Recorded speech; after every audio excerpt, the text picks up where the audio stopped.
Carolina? Welcome to Lead-Based, yes? Matt just informed me a question came up, and I'd like to address it on asbestos, if that's okay. Of course it is. Go right ahead. Okay. Somebody asked me if this seminar, this webinar, can be applied towards credit towards the asbestos awareness at their school. And I asked that question the other day of my supervisor, and they said no. And the reason being because it's a 2-hour course, and this is very similar. And if they wanted to, I can send them this a PowerPoint that will help get them started for a 2-hour training course. All right, thank you. We need to give just a little silence here because we're recording the next program. And so if we can just do 30 seconds of silence, we'll allow our recorder to start again with the new program. And thank you. Thank you, Chris.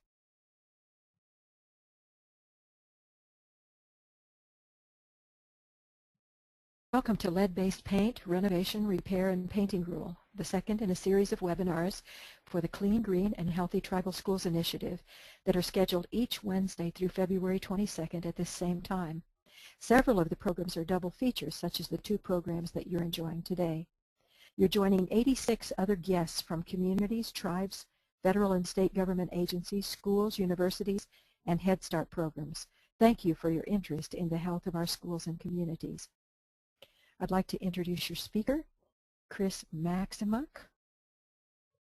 Chris has been a lead-based paint and asbestos compliance inspector for the EPA for 4 years and has performed hundreds of lead-based paint and asbestos inspections in Region 8.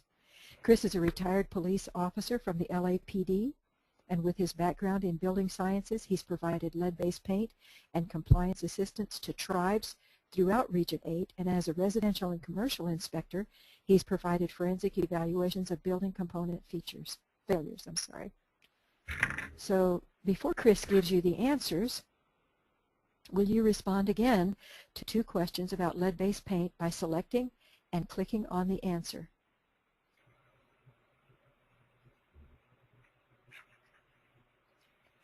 So here we are. Lead in paint dust is the most common way people are exposed, but there are no negative health benefits, or health effects, I'm sorry. So if you'll vote.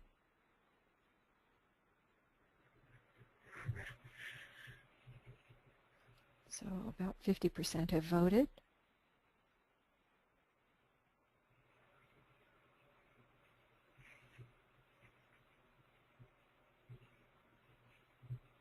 Now we'll give it a few more seconds. 70% have voted.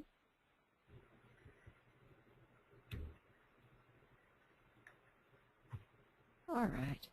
About 75% have voted. We'll close the poll, share the results with you. We've got a little bit of a split here, Chris. 10% say yes, and low levels do not affect health. So we'll hide those results. And remember, Chris, we'll see that same question or a similar one later. Here's poll question number 2. RRP regulations must be followed in elementary and preschools built before 1978 if we're getting lots of vote for the all of the above.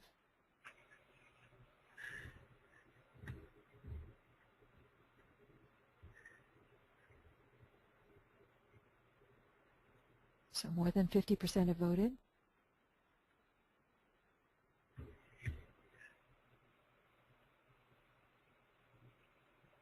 Beginning to slow down.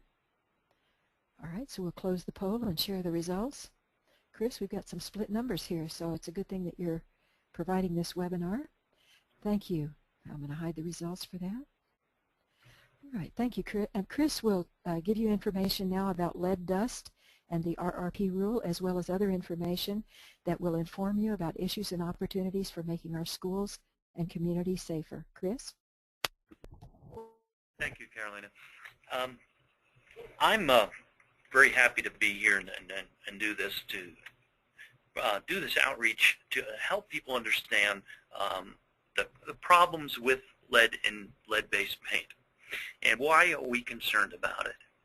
Well, lead is dangerous to children, and there are no safe exposure or minimal exposure.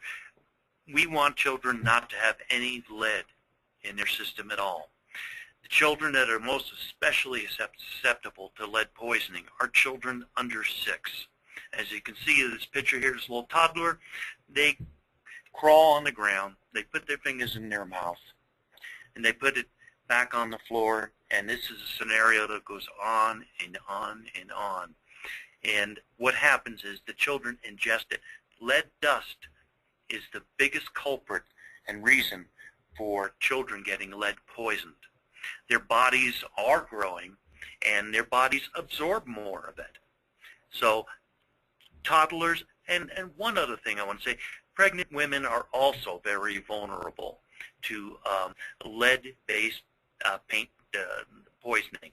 The developing fetus can negatively be affected, and I'll talk about what happens when children and fetuses are lead poisoned. So why is it dangerous? Let me go back here. Okay. It really affects negatively the child's developing their central nervous system. It can reduce a child's IQ and cause learning disabilities. It can cause behavioral problems as the child develops into adulthood. This little article here on the right, it talks about 310,000 children in the ages 1 to 5 have elevated blood lead levels in the United States.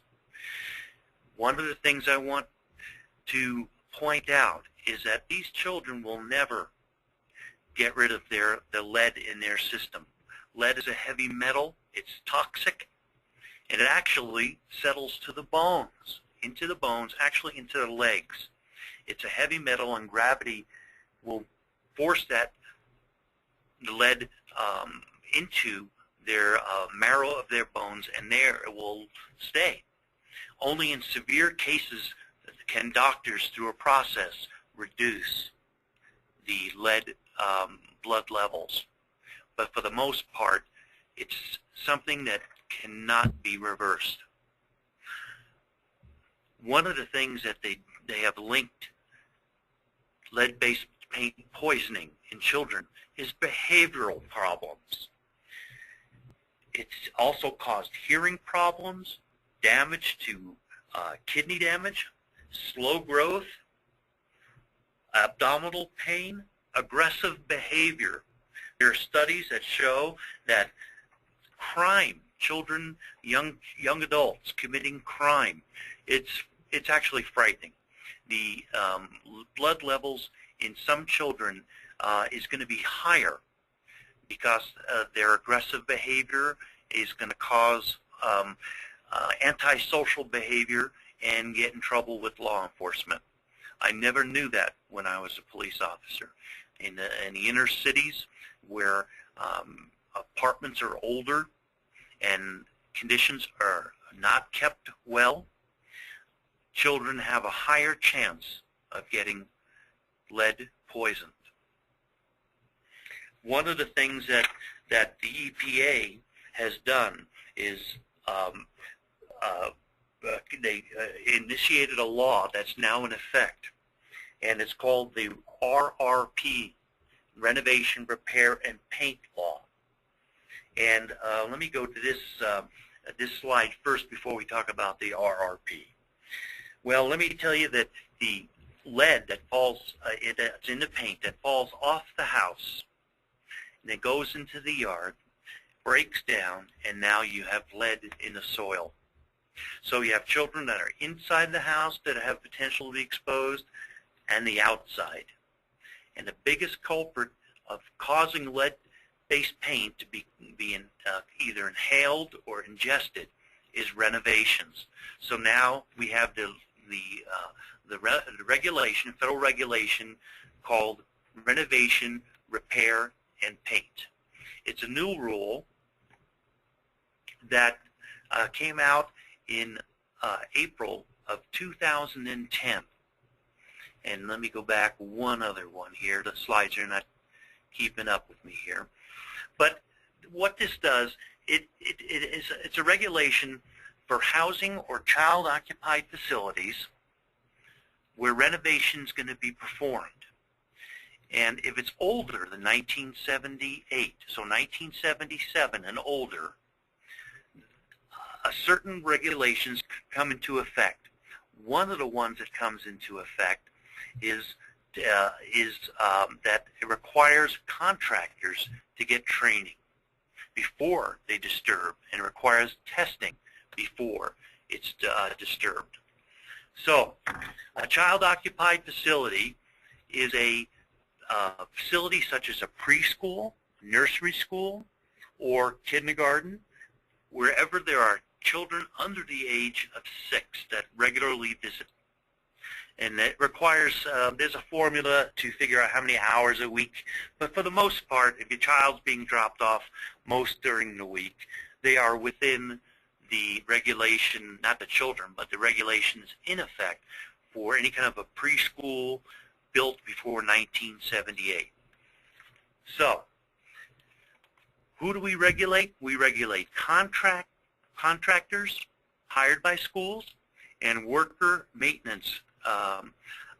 One of the things that worker maintenance, it requires this an 8-hour class, so they are able to understand what they disturb if it falls under the RRP rule.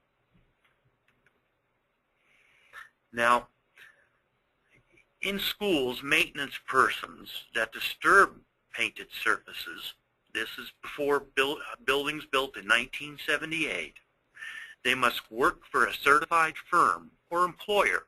Now, if it was a school, the school district would probably be the firm. And then, of course, the workers, at least one worker from the school district will have to go in training